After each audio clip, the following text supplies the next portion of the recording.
Hi, I've been asked to tell you today a story about the bravest boy that I've ever known. Actually, the bravest person I've ever known. He's always been really, really smart. He was very imaginative, very creative. He was even reading at a second grade level by the time he entered kindergarten. The teachers really didn't even know what to do with him. He was just totally smart and always happy. Well, in June of 1990, our world really changed a lot. Denny was really pale, and he seemed weaker than normal. And when I saw the color change, I took him to the emergency room, and we got a diagnostic of leukemia.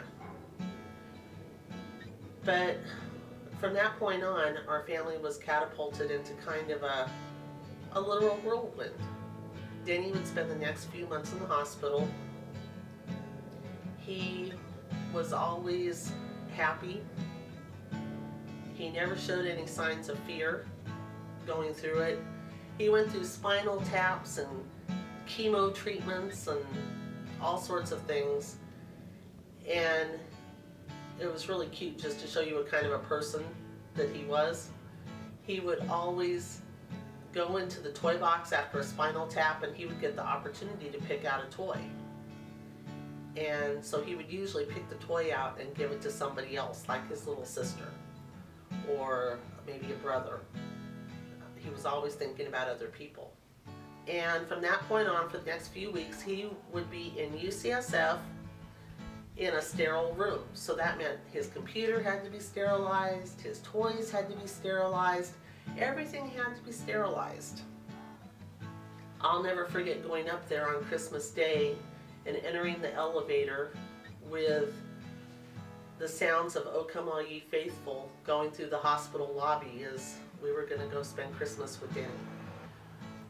For New Year's Eve, he actually got to come out of the sterile room, and he called me, and he was so excited because he got to wish me Happy New Year, and they had actually let him out.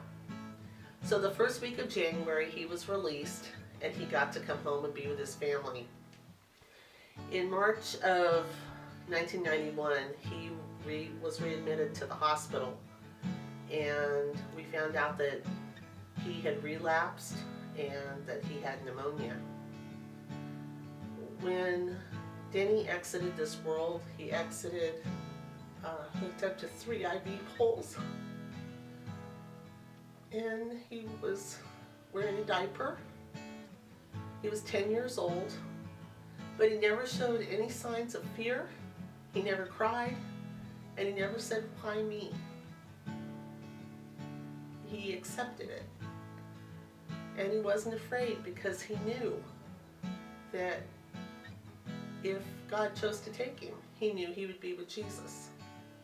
A few weeks later, after he had died, God allowed me to have a dream. And in this dream, I got to see him. The blonde curly hair that he had once had all grown back. He had lost it all during chemo. His blue eyes were shining. And I looked at him in the dream and I said, "Denny, you're back." And he said, "Only for a minute, Mom." And I said, What's it like?" And he said, "Oh, Mom, it's so beautiful. We just worship Jesus all day and all night." So I know in my heart, because I have assurance in Jesus, that one day I will see him again. And right now, he's in a place where there's no pain, no suffering, no crying. He's walking on streets of gold, and he's waiting for me.